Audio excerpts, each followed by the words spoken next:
This video is sponsored by Lawfully. I'll talk about them in just a minute, so stay tuned for that. What's up everyone? Welcome to another video. In this video, we are going to talk about the recent news which was announced by USCIS about EAD extension for certain visa type and how it impacts you and your situation right now. So let's get started.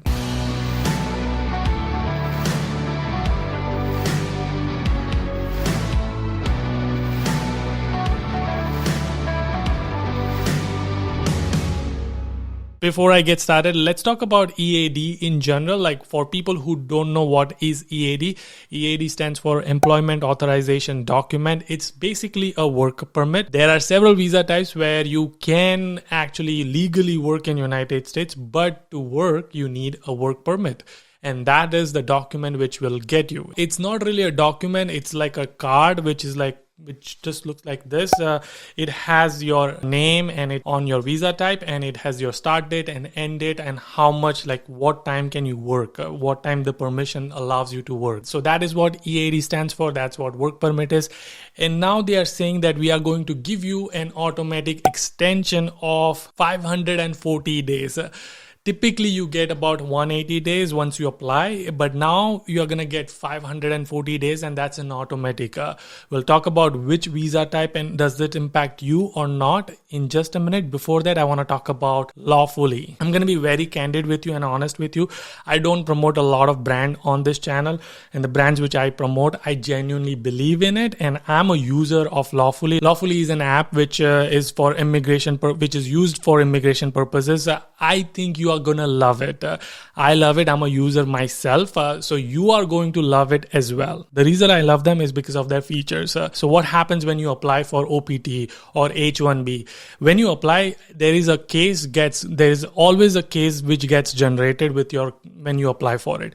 That case is how you track what happens with your situation. So when you first apply, it will be application received, then application is under review, evidence is requested, which is when people say RFE. So it's a request for evidence status, background verification, all this. There are multiple statuses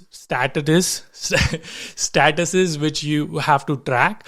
And the way you have to do it right now is you go on USCIS website and you put in your case number and you keep checking on it. And sometimes once the case is finally done, USCIS will send a letter to your home and you can read it about it. So what this app does is it has an amazing case tracker feature where you can just put in your case. You can have multiple cases you want to track. You can put in your cases. You can put in your case, your wife's case, your kid's case. All these cases, you can track it in one space and you can easily see what's going on with your case in one location. It gives you notification. It tells you if something is changed in your case or if a request for evidence was requested, etc.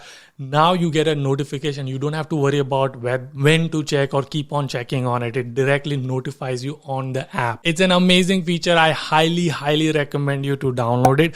Not only that feature, I really love there are multiple other features. The community feature is something also I'm really interested. Basically, just like you and me, there are a lot of other immigrants who have downloaded this app, and there's a community space where people can actually comment and put out their things which they are going on, like, hey, I'm doing my H-1B transfer. Is this going to be a problem? Can I trade? Can I invest? Property laws, etc. A lot of things you can ask, and sometimes even they have tied up with lawyers, so they will respond, their team will respond, or other community members will respond, which is what is awesome about it. Another feature is that their services. So sometimes we are in the situation where we don't know what's going on. We need an immediate immigration advice.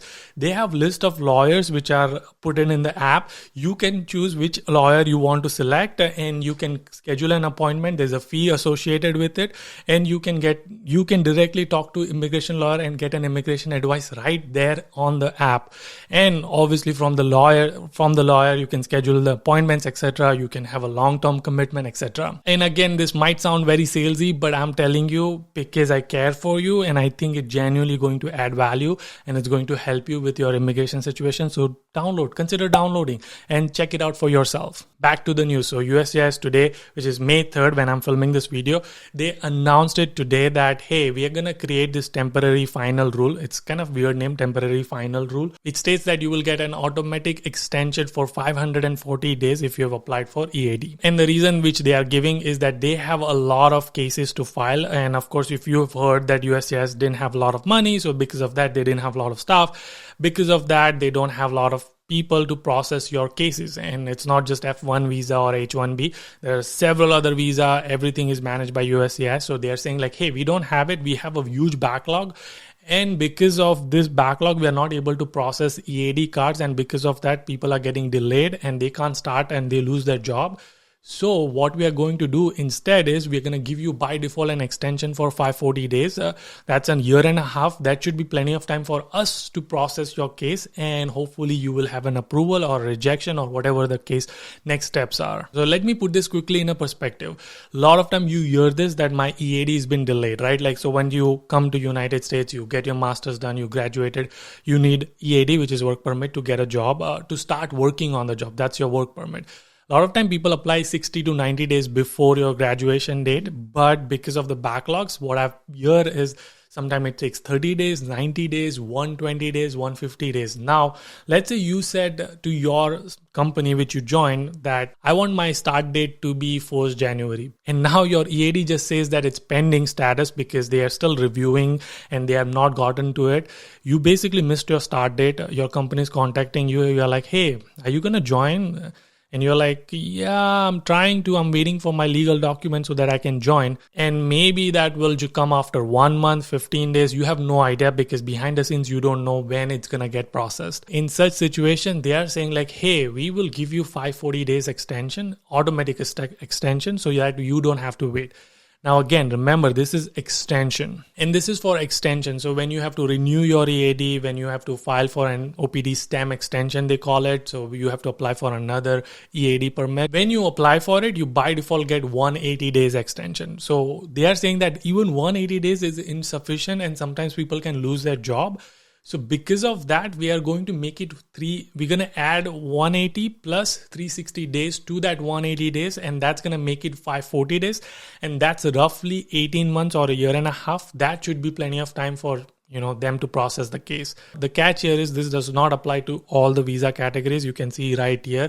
It only applies to certain visa categories yet. I think that they might actually apply to different categories. We don't know that. For now, and especially my audience, whose majority of them are in F1 situation, this unfortunately does not apply to F1. But if you are an H4, like if you are a wife or a husband who's dependent on H1, and if you are applying for H4, you by default get 540 days extension. If you are an L1 or L2, you also get extension. So we don't know. Hopefully they might actually even apply it to F1 visa in future.